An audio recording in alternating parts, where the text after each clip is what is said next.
Hello, everyone, and welcome back to Solution Junkie. Today, I'll let you know how you can reset parent PIN on Roblox. If you don't know the PIN, there's no direct option to reset it within the Roblox settings.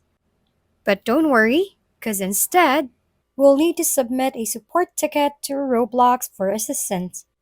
To begin, visit roblox.com and navigate to Settings by selecting the gear icon. Then choose Parental Controls. Here, you can disable the parent PIN, but if you've forgotten it, there's no option to reset it.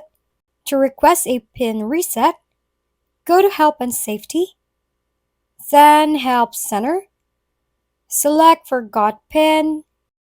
Next, select the contact form to submit a support ticket. Provide your name and the email address associated with the account.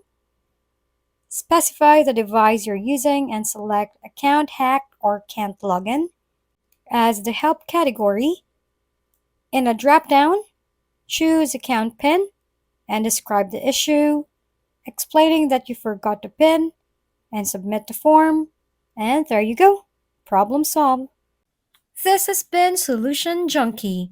Don't forget to leave a thumbs up, subscribe, and hit the bell button to stay updated on our latest uploads. If you have any questions or video recommendation, leave them down below.